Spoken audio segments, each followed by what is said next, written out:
Peter McIntosh, has a message for you.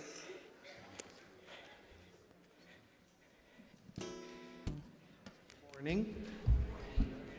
I just wanted to say there's going to be an upcoming adult education course here at BUC starting in a few weeks' time. Carolyn Kroll and I are going to be leading the group, and it would be great to have good representation there.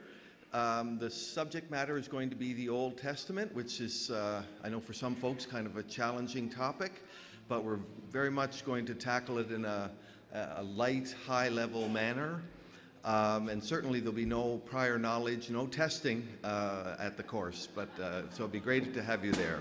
The course is going to run for 5 consecutive Wednesday nights, starting on April 11th through to May the 9th, and it's going to be in the parlor from 7 to 9 p.m. And if you looked in today's bulletin, Carolyn's phone number and email address are there if you wish to register, so please feel welcome to attend. Thank you.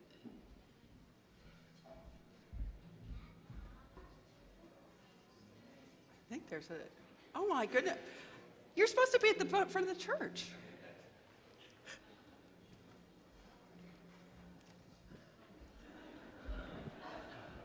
Oh my, Stefan, this bed and breakfast is wonderful. I just love how beautiful it is. I'm so glad we came for a family reunion. Yes, it is delightful. I've been just dying to get here. Yes, the brochure says the view is a killer. It'll knock you out. It is. I also read that there's a dinner theater here. Have you got our tickets yet? Oh, don't be silly, darling. You're too funny. We only just got here. However, be a doll and go get them for us. They're $50 each, and it looks like there's a $25 tax receipt. You could probably pick those up after whatever this is going on. Yes, Bedford United Church. I understand they're undergoing some kind of parking lot renovation. Oh. They're trying to reduce the carbon footprint by installing heat pumps. Oh. Good on them. Yes, indeed. Good on them. It says you can buy those tickets, by the way, from somebody named Debbie out in the hallway or the foyer or whatever that is out there. So be a doll and go get them for us. We should be on our way. Yes, we should go. We want to rehearse so we can slay the competition. Oh, yes. After you, my dear. Oh, thank you.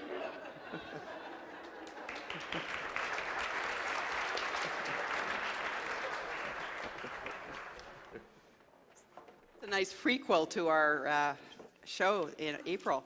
I'd like to call Kim Wilson forward to light the Lenten candle.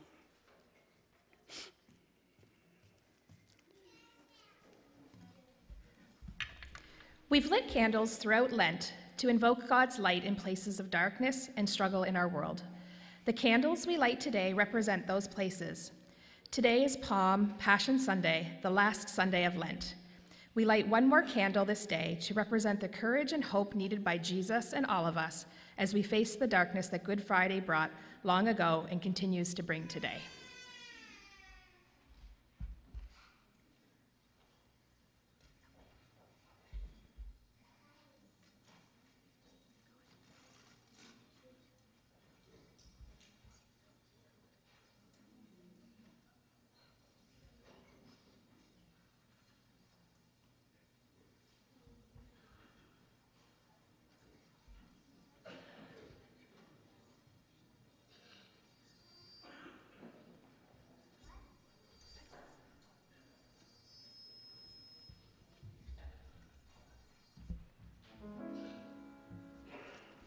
Good morning, BUC. Just wanted to let you know as well, you should stick around after church because there are some very cute donkeys waiting in the parking lot, and I'm sure they'd all love to meet you. Real donkeys? Real donkeys. Wow. I know. I invite you to stand as you are able as we sing our opening hymn, God is Here. Oh, that's not God. So God is here. We got that in? God is here. We'll sing that one second. Give me a thumbs up, Ann, or a screen on. I'll play jazzy chords until I know. Or we just start with that one anyway. But this one was so cool.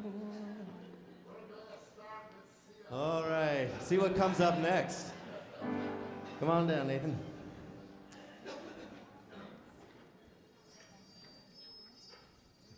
Well, if we're doing this song first, we're going to invite you to all take your palm fronds and we're going to wave them around as we are marching. Oh, God. Oh. What? I lied. Oh, welcome to church today. 1, 2, 1, 2, 3.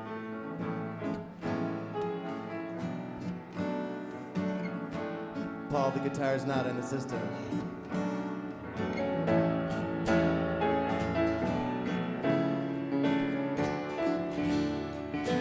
Lots of guitar.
And we're going to collect our offering as we sing. And if you're not sure of the African language, give it a shot anyway.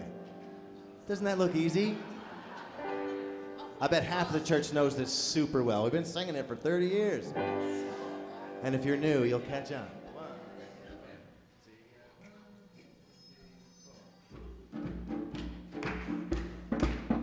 Picture the donkeys. Here comes the Christ riding on one of them.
Darling Spirit, long ago you lived, moved, and danced in the hearts of the people who watched Jesus parade into Jerusalem, riding on a donkey and leading a colt behind him.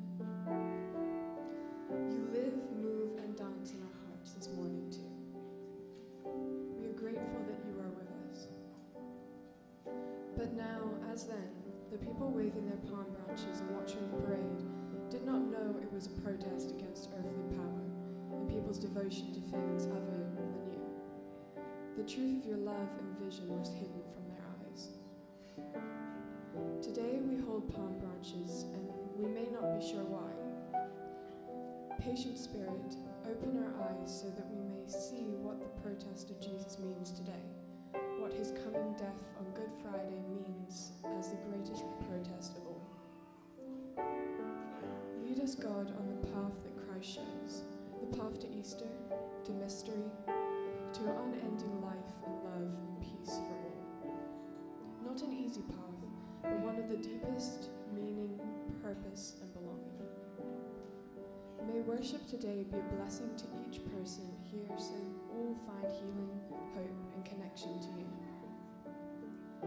May your presence not be hidden from our eyes this morning, so that we may wave these branches with confidence and shout with joy. Amen. And one more song together before we continue. This is a Palm Sunday song from our hymn book, but it's not familiar, so the group will sing it once, sing verse 1 for you, and then join us on verse 2.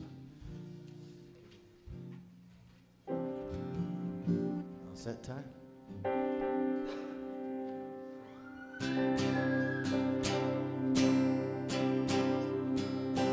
Right on, the time is right, the roadside crowds scream with delight.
Bless these gifts for use by church, community, and the greater world.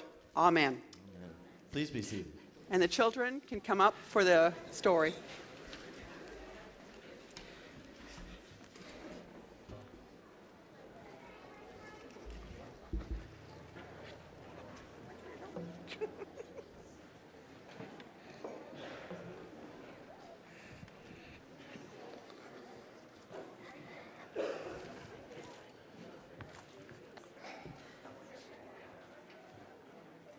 Do we have the handhelds in here?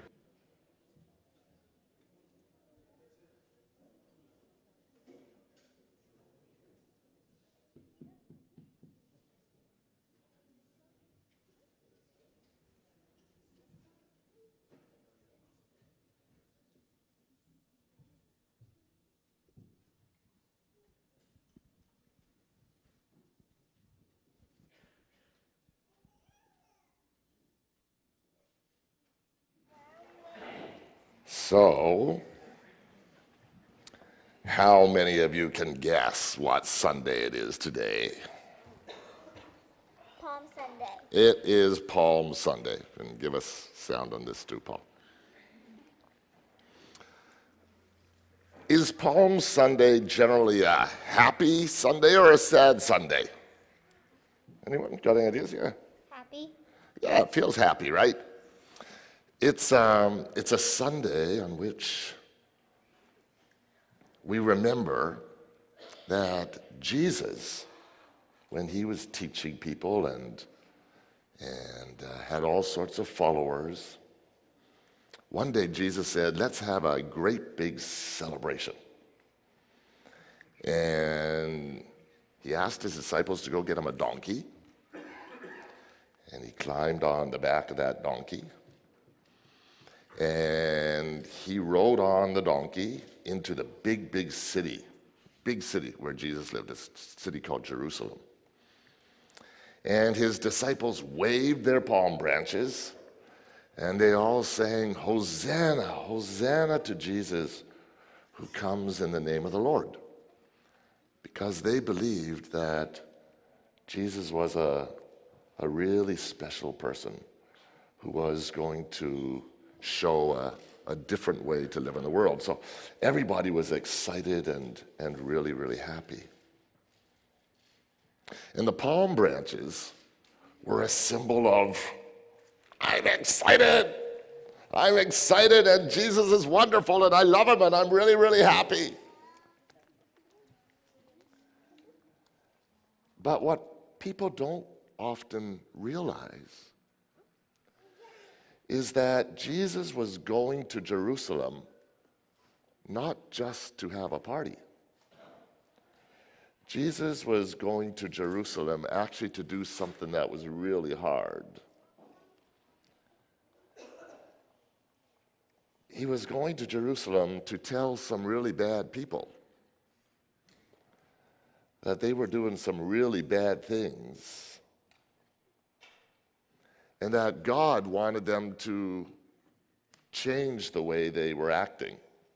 He was going to talk to people who were leaders, and they were putting people in prison, and they were hurting people, and they were keeping people poor and not giving people food. They were doing all sorts of nasty things, and Jesus was going to talk to them. So on Palm Sunday, Jesus had to make a really tough choice whether he was going to go to Jerusalem and tell these people that they were doing bad things or not. Because he knew that if he did tell them, they might, what do you think might happen if Jesus told powerful people that they weren't being very nice? What do you think might have happened to Jesus? Yeah? He might get killed. He might get, goodness me, good for you. Not only, he might get really hurt, and he might even get killed. Now, I was thinking about Jesus and having to make that tough choice whether or not to go into Jerusalem and to tell those people those things. Do any of you ever have to make tough choices as kids? Do kids have to make tough choices sometimes? Yeah, any ideas? Can you mention any? Yeah? Which toy I want? Which toy you want? Well, that's a choice, that's true. It may feel like a tough choice, but it's probably not a really tough choice. But what would be a tougher choice that has to do with toys? Yeah. Noah? Yeah. Can you say it? I wasn't. Oh, you're just waving your hand. Okay, that's all right. Anyone else got any ideas? What are some tough choices that kids have to make? Yeah. Sometimes, like, there's toy drives, and you have to think about what toys to give away. Oh. Now, that's a harder choice, right? You have to think about whether, not just what toys to give away, but whether you're going to give any toys away, right? That's kind of a tough choice. Are there any other tough choices that kids ever have to make? Anyone got any ideas? Tough choices. Do you ever have to make a hard choice between something?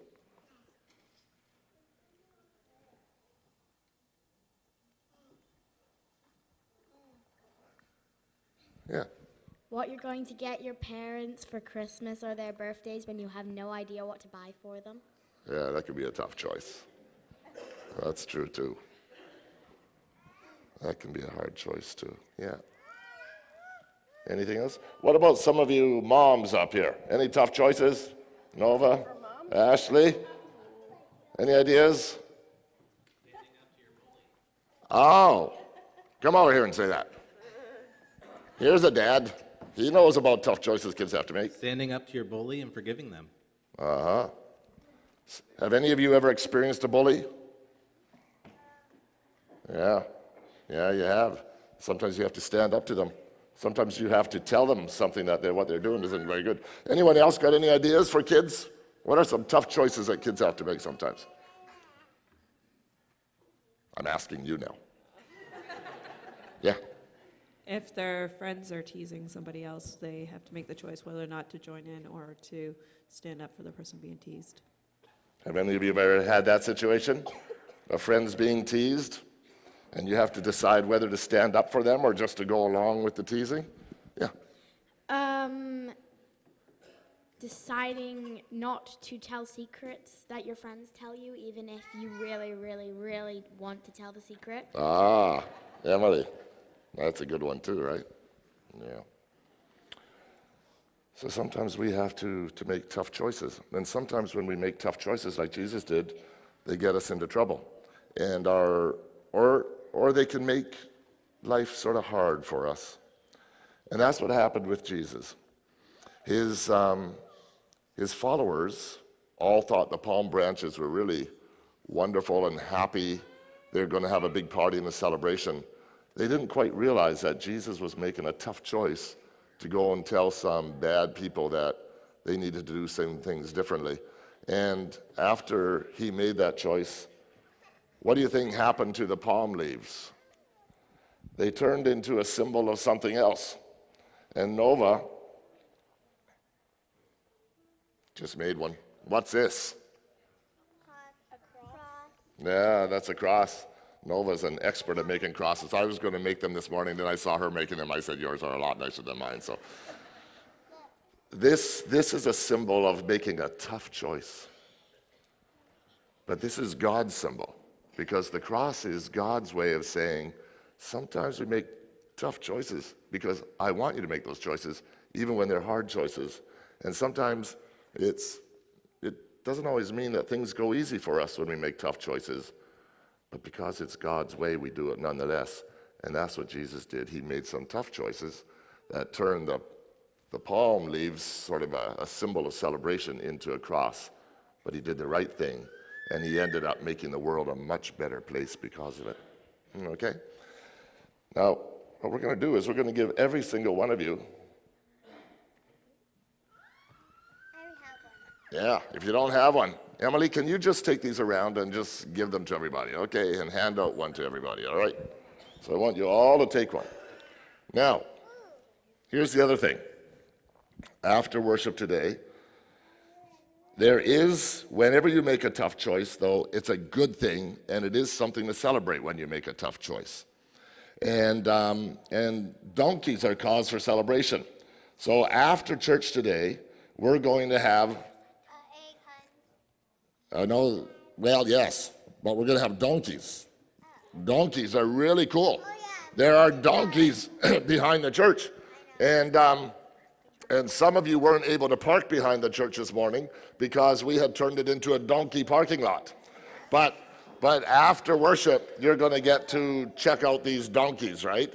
And you'll see what Jesus rode into Jerusalem on Palm Sunday, right? And maybe you want to take your palm branches when you go out and just sort of feel what it was like when Jesus' disciples went into Jerusalem following Jesus on a donkey. Emily, can you go over here? Okay. Yeah, you can take one. And maybe we have instructions at the back, so if you take your regular palm leaf, you can learn how to make one of these for yourself, and maybe you'll even learn how to make those after worship today. Let's all say a repeat after me prayer, okay? Dear God, thank you for Jesus riding into Jerusalem on a donkey. Thank you that he showed us how to make tough choices that are full of joy, but that can also be tough. Teach us to follow him, just the way his disciples did. Amen. Okay, now let's say thank you to Nova for showing us how to make those crosses, and to Danielle, my spouse, for making a bunch of them as well. And we'll look forward to seeing you on donkeys after worship. Okay, off you go to your Sunday program.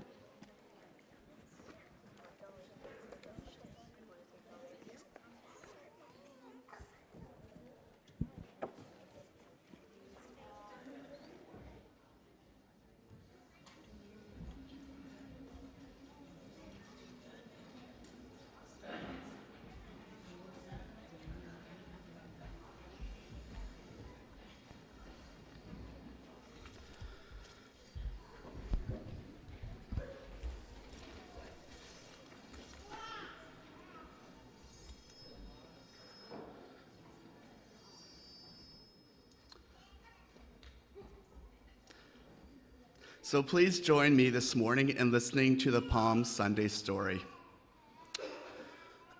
Approaching Bethpage and Bethany, near what is called the Mount of Olives, Jesus sent 2 of the disciples with these instructions. Go into the village ahead of you. Upon entering it, you'll find a tethered colt that no one has yet ridden. Untie it and lead it back. If anyone should ask you, why are you untying it? Say, the rabbi needs it. They departed on their errand and found things just as Jesus had said. As they untied the colt, its owner said to them, why are you doing that? They explained that the rabbi needed it. Then the disciples led the animal to Jesus, laying their cloaks on it, helped him mount. People spread their cloaks on the roadways as Jesus rode along. And as they reached the descent from the Mount of Olives, the entire crowd of disciples joined them and began to rejoice and praise God loudly for the display of power they had seen. And they had said, blessed is the one who comes in the name of God, peace in heaven and glory in the highest.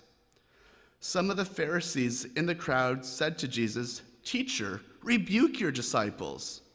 But Jesus replied, I tell you, if they were to keep silent, the very stones would cry out. Coming within the sight of Jerusalem, Jesus wept over it and said, if only you had known the path to peace today. But now it has been hidden from your eyes. Days will come upon you when your enemies will encircle you with a rampart, hem you in, and press you hard from every side. They'll wipe you out, you and your children within your walls, and won't leave one stone on top of another within you, because you failed to recognize the time of your visit from God.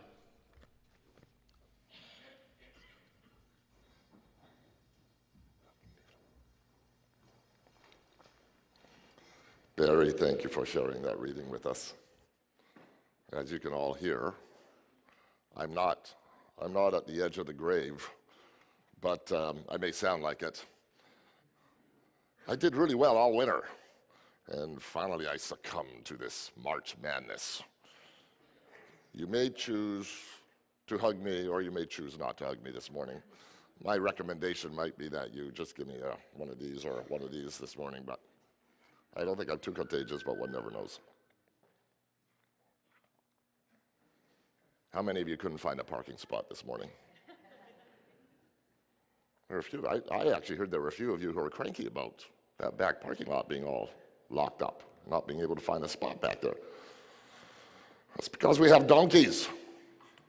We needed to bring in donkeys. But when I saw that this morning, I thought, I can work with this little piece of information. You notice that little box in your bulletin this morning that says how many people have contributed to our parking lot campaign. I think, Daryl, we should leave it permanently closed off and call it the donkey parking lot until we have 100% contribution to our parking lot campaign. Many of you have contributed, and that's wonderful. But there are roughly 3/4 of you who have not yet contributed to the parking lot campaign. And it doesn't need to be a lot, you know. The idea is that when we all kick in something, it makes a huge difference. And when we all kick in something a little bit over 3 years, it can make a really good difference.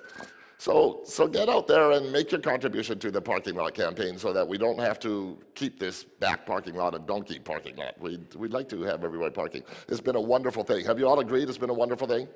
It really has been a wonderful thing. It's been just fabulous. So let's now make this thing happen and take responsibility for it.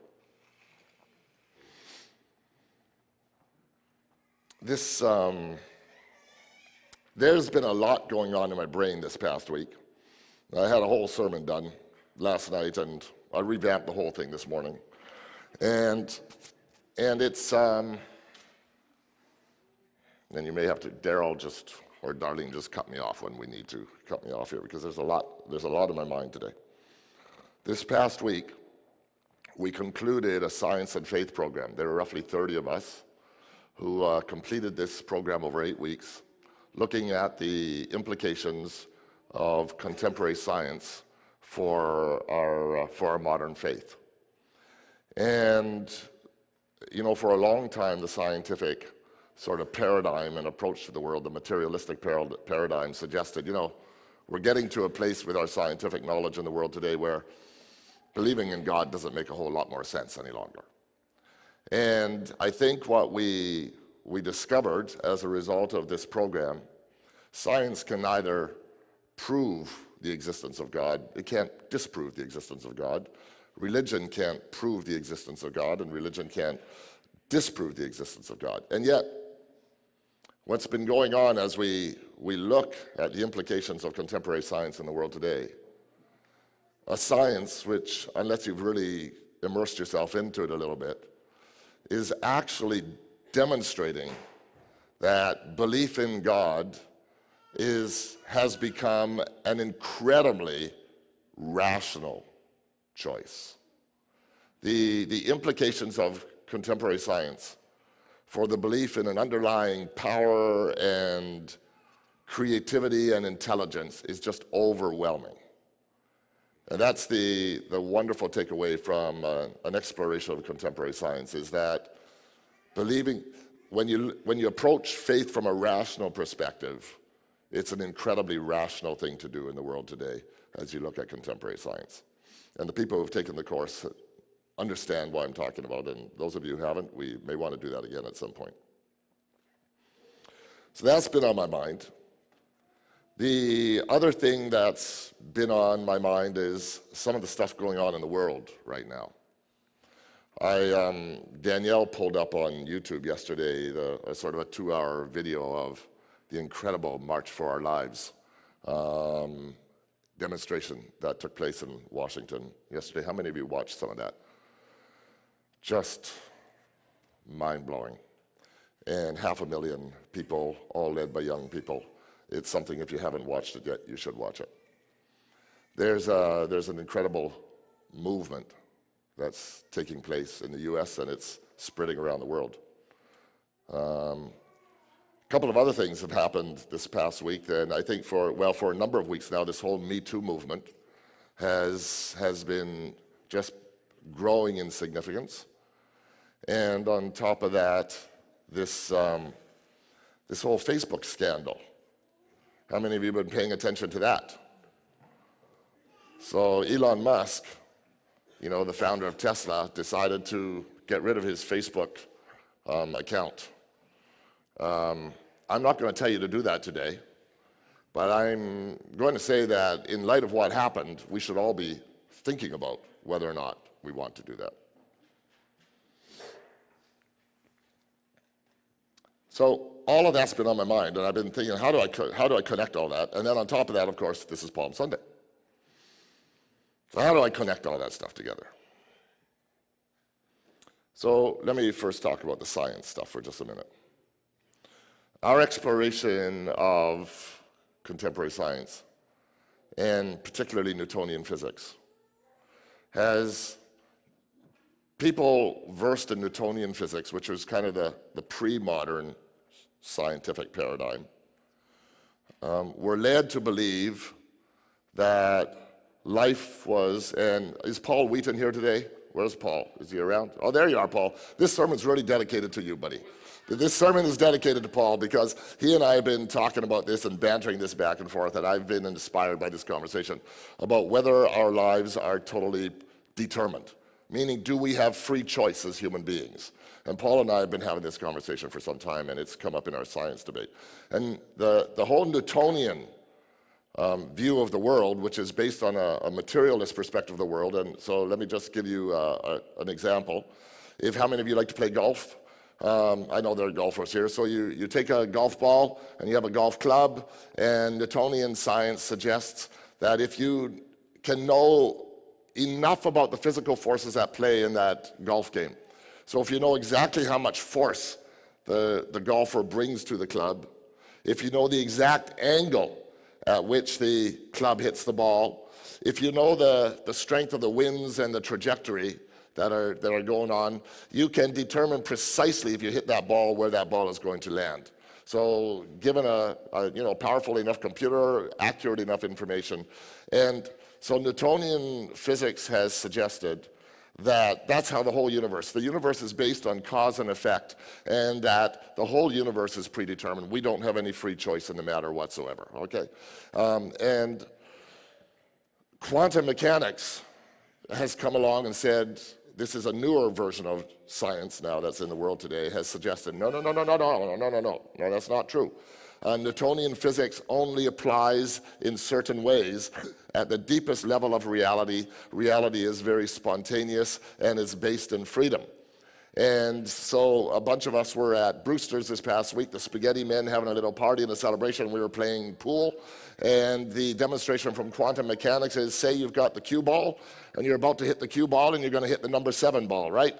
And again, Newtonian physics would say, if you know exactly the angle at which you hit that cue ball, the angle at which it hits the number 7 ball, the tilt of the table, the friction on the tabletop, you can precisely determine what hole that number 7 ball is going to land into.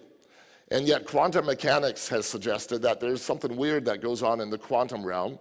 What happens is that you hit that cue ball, it's just a fraction of a tiny distance from the number 7 ball, and what happens in the quantum world is that the number 7 ball jumps up, moves itself to another part of the table, and you don't hit the number 7 ball where you thought it was going to go. That is literal physics in the world today.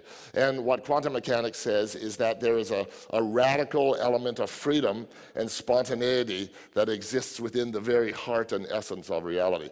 So there's this whole kind of debate that Paul and I have been having about whether human beings are really controlled, whether all our choices and actions in life are predetermined, or do we really have free will? Let me just give a very, very quick, so how many believe in determinism?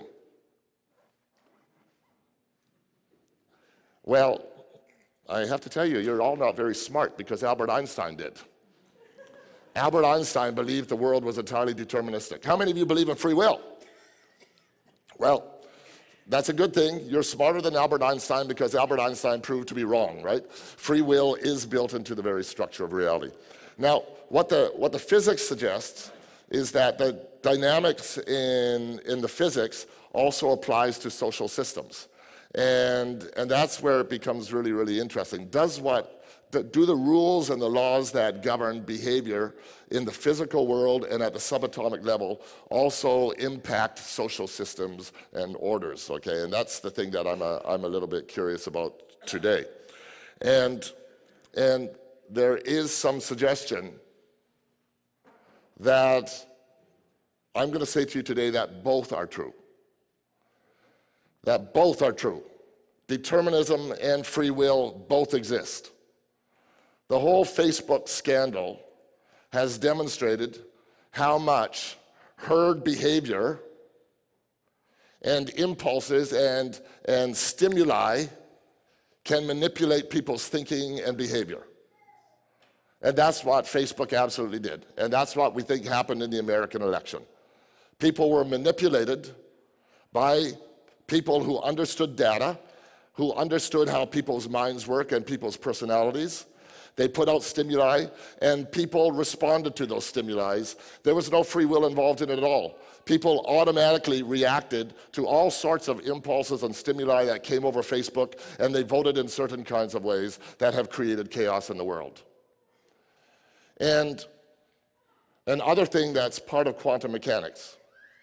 Quantum mechanics says, and this is so you have to take the course to get into all of this, but there's a funny thing. It's a very, very strange thing about quantum mechanics. Quantum mechanics, the newest, most up-to-date science says that our human consciousness, our human awareness, our human will actually impacts the shaping of reality. The implication of that is that the higher the level of self-awareness that we have as human beings, the more advanced and developed our consciousness, the more we have the capacity to make free choices, to have free will. And so that when our self-awareness is low, it's not very developed, our actions in life are largely predetermined, or can be largely predetermined and manipulated. But the more self-aware we become, the more conscious we become, which is a spiritual process in life, the more we can actually make free choices and decisions in the world. Chaos theory is another thing that we talked about in the course. And chaos theory suggests that, how many of you heard of the butterfly effect? Some of you have heard of the butterfly effect. Chaos theory says that a tiny little action, for instance, a butterfly flapping its wings in China, can actually affect the weather in Manitoba. And what it says is that tiny little changes in the initial conditions of a system can be magnified and expanded to have a huge impact within a system. So that a tiny little butterfly flapping, it's kind of an exaggerated example, but it's the science demonstrates this. A tiny little change in a condition in China, the butterfly flapping its wings, can have a ripple effect throughout a whole series of conditions, interconnected systems, that can then have a huge impact on the world. And then we talked about complexity theory. And complexity theory talks about how all of this works in systems. What it shows is that tiny changes in systems can be in complex systems that have a lot of interconnectivity, a lot of interdependence, like a society, like a complicated society. There are feedback loops. So that little initial variation has an impact on something else that has an impact on something else that has an impact on something else. And then eventually, all those ripple changes start to have a much larger, and they magnify the effect of the initial tiny little thing that changes the system at large.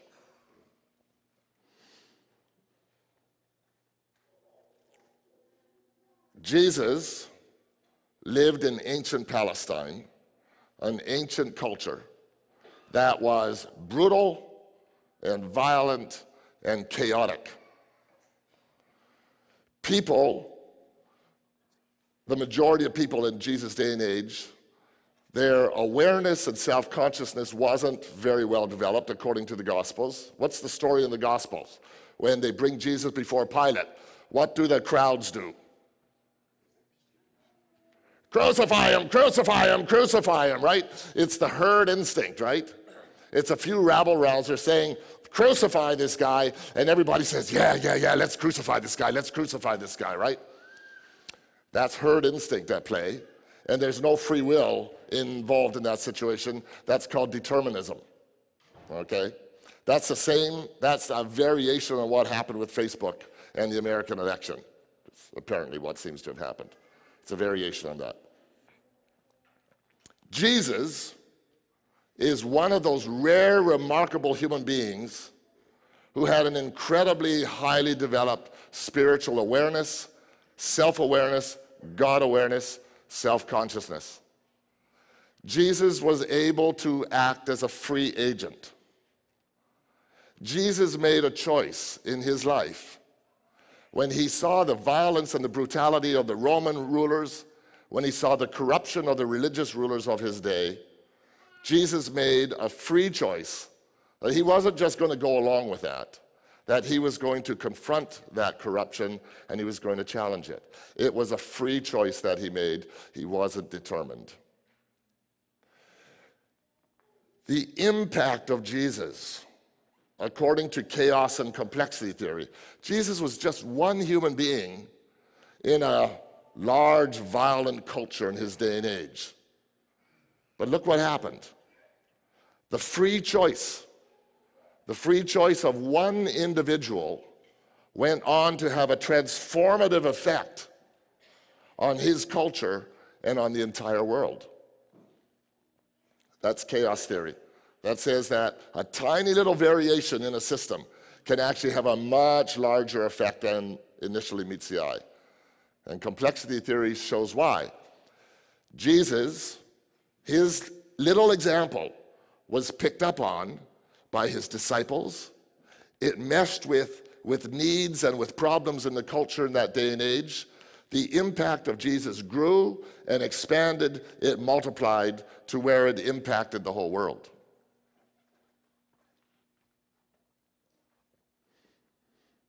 Parkland shooting. Okay. You keep having these mass murders in the United States. The NRA keeps driving its message home. Herd instinct and herd thinking goes along and says, yes, this is the way to do. We need our teachers to be armed. We need more people to be armed in order to protect students. Did you hear some of the students in the rally yesterday demonstrating what total and complete nonsense that is? And yet, people, hundreds and thousands of people, millions of people in the States buy that kind of thinking. But the Parkland shooting demonstrates, and Danielle and I were talking about this the other day, you have a fairly affluent school, parents who are very motivated in the lives of their children, very, very committed, still not a lot in terms of the larger system, but you've got a small group of parents and a small group of kids, relatively speaking. And you also have people like Oprah and Clooney coming on board. And so a small kind of change in the system can actually start to expand. And because of complexity theory, it says because the American culture is the whole society is so connected these days, it's a complicated system, there are feedback loops in the system, that the potential of that little demonstration and movement can actually grow to enormous proportions. And I would say to you that combined with what's been going on in the Me Too movement, which all has connections with this, combined with the Facebook scandal, which all has connections with this too, because we're aware of how the NRA, Trump talking about fake news, is the NRA is putting out fake information all the time. But within that system, this little change that took place at Parkland can go on to have an enormous impact and make an enormous difference. And I'm incredibly hopeful and positive that we might be seeing something profoundly new and wonderful emerging out of all of this. I originally called my sermon The Tao of Jesus. It's a play on a book many years ago called The Tao of Physics by Fritjof Capra, who was one of the first people to introduce the connections between contemporary science and between contemporary faith and spirituality. And what the Tao is a Chinese word that refers to way or path, okay? And the followers of Jesus are called the people of the way too. And in Chinese thinking, the Tao represents a way. But it's a way dictated not so much by a personal God. It wasn't a personal God who was saying to Jesus, you've got to make this choice and you've got to go to Jerusalem and you've got to die on a cross.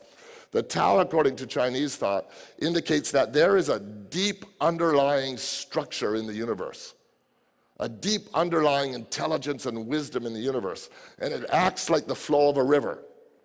And the more conscious and self-aware we become in our lives, the more we start to work, the more we start to become sensitive to that deep underlying intelligence and flow of the universe. And it calls us to respond in certain ways. And because the deep underlying flow of the universe is aligned with love, it's aligned with morality, it's aligned with influences that are life-sustaining, the more conscious and aware we become, the more aligned we become with that deep underlying flow in the universe, and the more our lives coincide with that flow. But that flow doesn't always lead us to an easy life. When we're aligned with that flow, sometimes our decisions are tough decisions.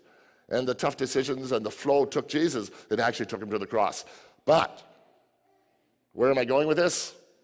When you're aligned with the flow, when you're aligned with that deep underlying structure and intelligence that is embedded in the very heart of reality, eventually it always prevails. Palm Sunday may lead to Good Friday, but it will lead to Easter morning.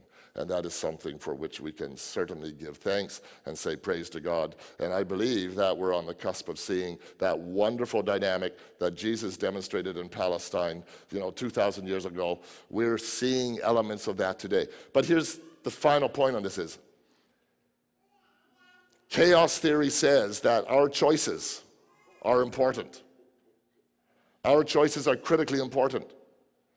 And our choices don't necessarily, depending on our choices can lead to more chaos and craziness, or our choices can lead to love and goodness and life nurture as well. So chaos theory suggests to us it's important that we think about our choices, important choices in the world today. And I think what you're seeing south of the border is people making all sorts of really powerful, positive choices. And we need to continue to act in support of that, to reinforce it through our feedback. Send our emails, send our notes, put out our Facebook notes, Get the word out that people should watch this whole march that took place in Washington yesterday. Spread that. If Facebook can manipulate us for the negative, don't let it do that. Use Facebook and get the messaging out and spread it through that vehicle that makes a positive difference in the world. The universe is structured in an amazingly ordered and intelligent way. And we can grow into freedom and spontaneity and making choices that can make a wonderful difference. Let's do it. Namaste. Thanks be to God. Amen.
Genesis is wonderful.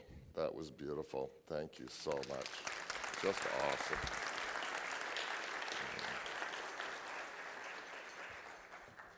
Spirit in us honors the Spirit in you, big time. Daryl and Darlene, will you please come forward? This is a time after our annual general meeting. We have the wonderful opportunity and responsibility to introduce to our congregation the new leadership team that's going to be taking us into the year ahead. And we've said thank yous, and we've honored so many of the wonderful folks who have contributed to our leadership for the church over the past year and years. And this morning, we have the beautiful chance to welcome our new leadership team in place. And Daryl, you were the last few months saying it's 6 days, 20 days, and 35 minutes, and 10 seconds, and so on and so forth. You have finally, this is the moment that you have been waiting for. And so I'm going to turn the mic over to you, buddy. Thank you. Just a couple things. This is the last time I'll have an opportunity to have the mic. Not likely. Yeah. You can take these palm leaves home, and if you plant them in potting soil, in July you can legally harvest them and smoke them. That is his parting thought as council chair. I'm not so sure about that, but give him a big hand anyways. That's brilliant. A couple of years ago, David and I were driving back from Montreal. We got into one of these conversations that went into quantum physics and all this stuff, and I said, by the way, I ran out of IQ about 10 minutes ago. And he went, I said, no, I'm serious. I have no idea what you said for the last 10 minutes. But the joyous thing about having a conversation like this, it really cracks open your head and you get an opportunity to go back and think of lots of things. But I get to kick off our new chair today. So first of all, today we are officially installing our new council, and with that is I'm passing the torch to Darlene MacDonald as the new council chair. Darlene is very qualified for this role. She's led a large organization most of her life. She has 6 children. So that pretty well qualifies her to do anything. The other thing when you're looking for the role of chair is one of the responsibilities that you are the custodian of the financial health. We need to have enough money to pay our bills. Darlene retired as an auditor with the CRA for many years. So what she's doing, she never gave up her passcodes. So she will be going in and checking all of your tax returns. If there's anything fuzzy, she's not above blackmail. One of the things that David often talks about when we're getting people to join council is taking them out to lunch or dinner. As a reminder, I never got a dinner. Never got a dinner. Anyway, one of the things that they did give me, though, is, however, one second, is they told me that council's actually kind of a fun thing, because sometimes we get hammered at council. But what she didn't tell me was that we're talking about a gavel. So Val presented me 2 years ago with this gavel. It's some kind of token gesture that you think you have some kind of control over the council. It's just a falsehood, because I've been a boss my whole life, and I was able to tell people what to do. And I thought they did it because they liked me. They just did it because I paid them. So now you're in charge of council, and nobody has to do anything. So you have the responsibility, but with no control. This may help you a little bit. So I'm going to present this to you. Thank you. And then the last thing for me before I ask the question of Darlene is that I've worked really hard over the last couple of years to try and get as much stuff done to turn it over to people like Darlene and the new council so they can do lots of things and free us up to do some great things. But I did prepare a little list of things that still have to be done, and I'm going to turn that over to you.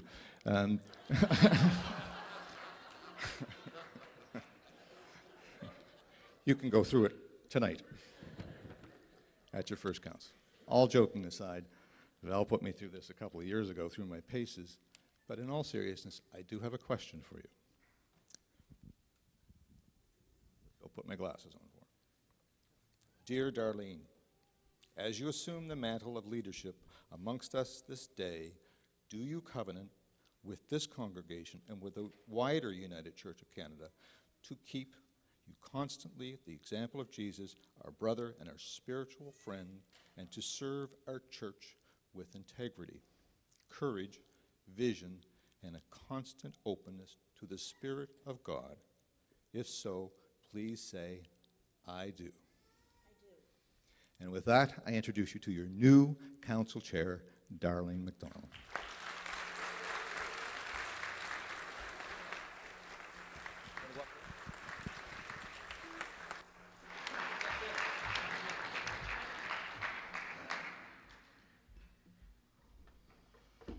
I'm not ad-libbing yet.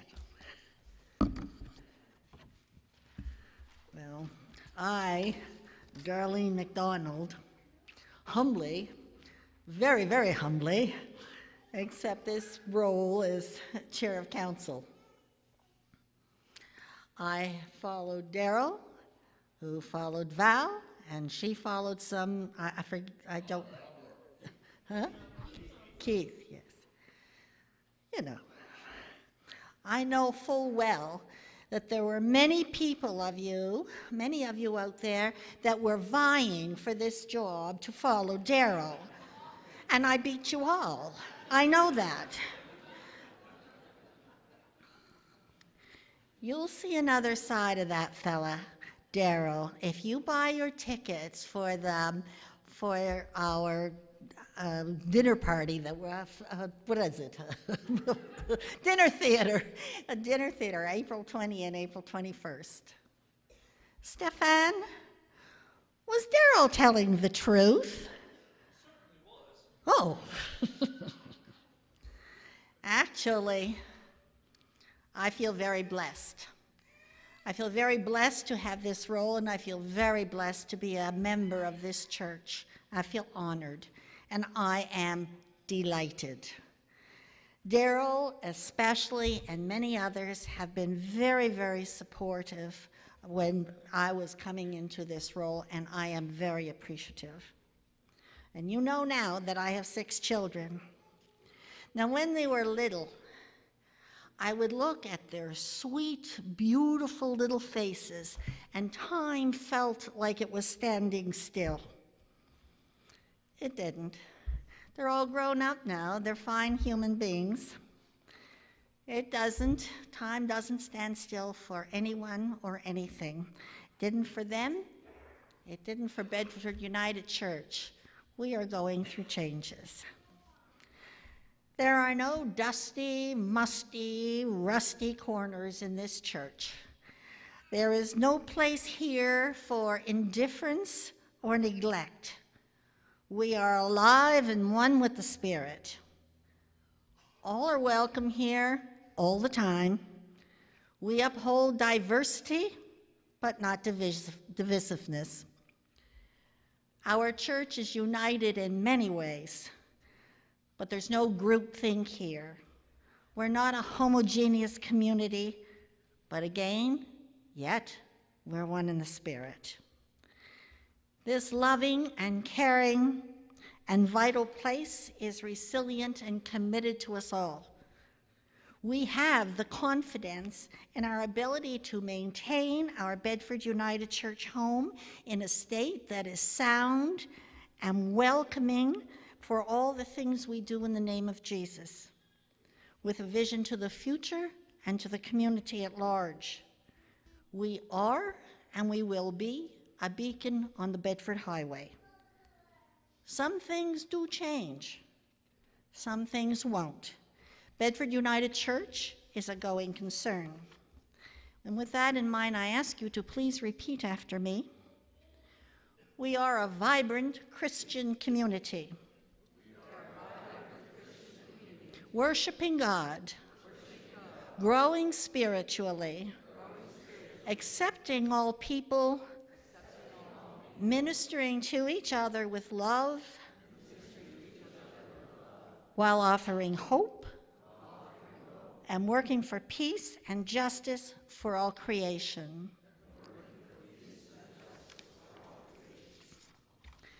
Thank you. That is our mission statement. Now I'm going to introduce you to the wonderful people who do the real work. And I ask that you come forward and face the congregation as I call out your name. Vice Chair of Council, Council Executive, and the Council Executive is Peter Morehouse.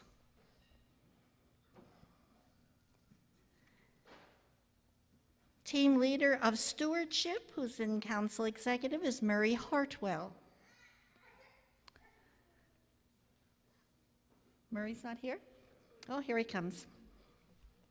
I don't want to say it too quickly, because if I do, then you lose track of who these people are, and I want you to meet them. Our Poet Laureate and our beloved Secretary, Carolyn Crowell. Member at Large is David Keefe.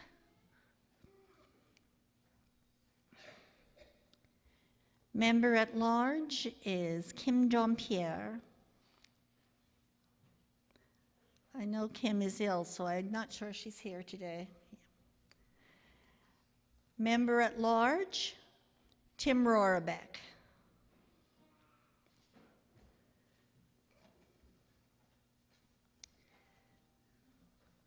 Immediate past Chair of Council, Daryl Johnston. Presbytery Representative to Council, Sandra Nemo. Team Leader of Communications, Nick Fieldsend. Team Leader of Ministry and Personnel, Rick Thompson. Christian Development Leaders, Jan Oki and Jocelyn Tingley.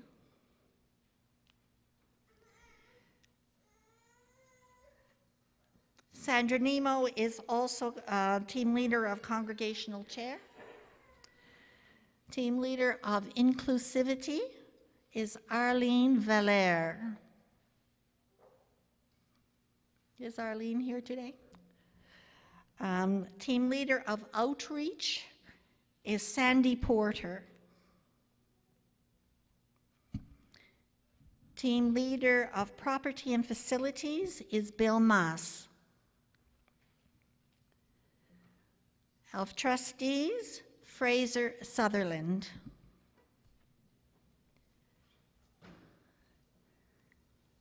United Church Women, Mary Louise Mills. Welcoming Committee is Ann McVicker.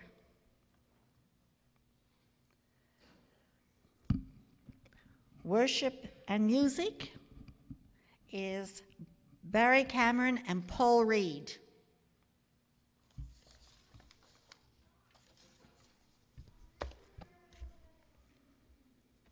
And I look at these people with a great deal of pride and gratitude to be working with them. I have a question for them. Can I do it from up here? I don't have a mic down there. Oh, I do? Okay.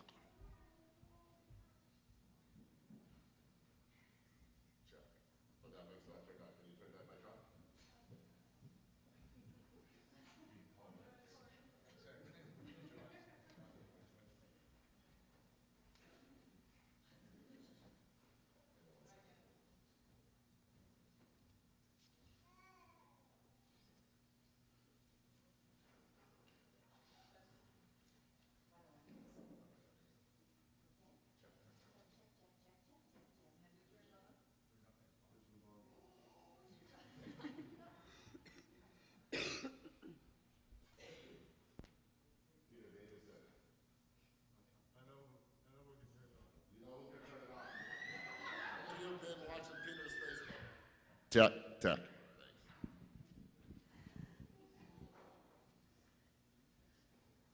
Dear friends in Christ, this congregation has called you to serve both the spiritual and the practical needs of this church and organization.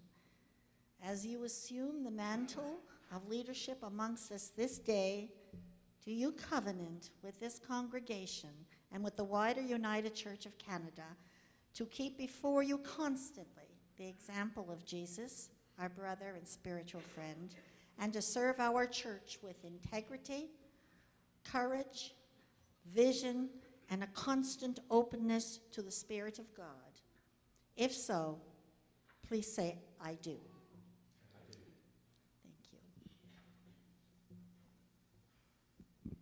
you. No, stay put. Darlene, join there. Would you all please stand?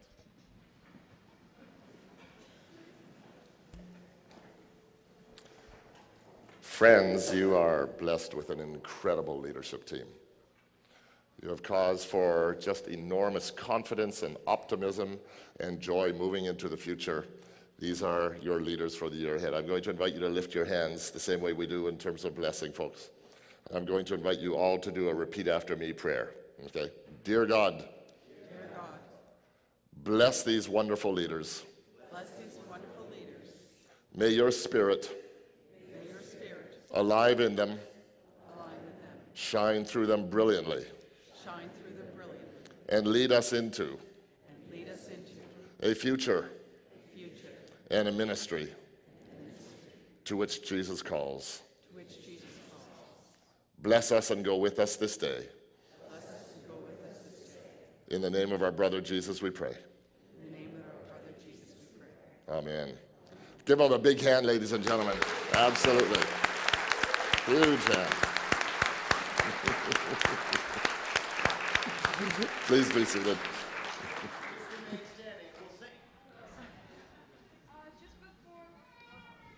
Wait till Paul gets back. Paul. Okay. Don't sit, don't sit. Hello. Oh, there we go. Before we do our last song today, we'd just like to say how proud we are of Emma and Ty, because today Emma did her first solo and Ty did his first duet, and it is so scary. It's actually man's biggest fear, standing up and singing or talking in front of people, and they both did so well, so we'd love to give them a huge round of applause.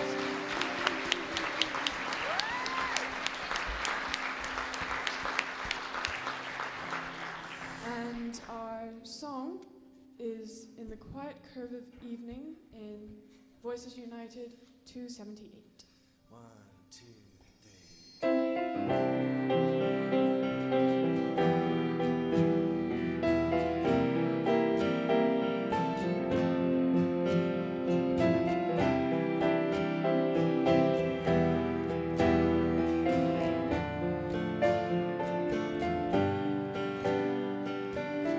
Got those lyrics coming?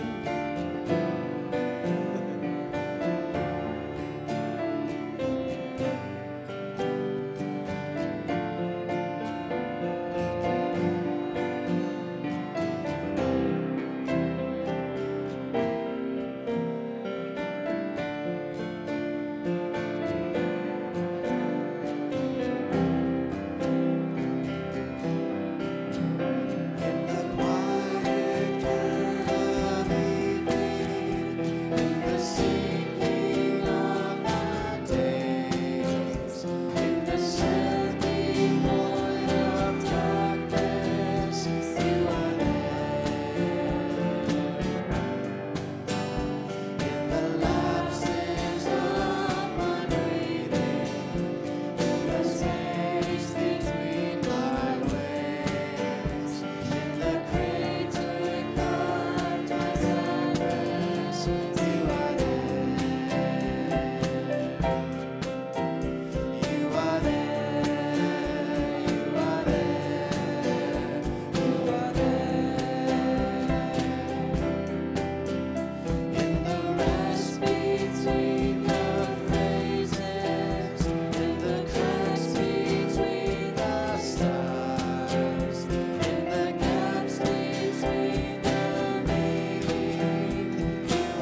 So remember that there's the service on Good Friday, 10 o'clock, two services on Easter Sunday at 9 and at 11. Okay?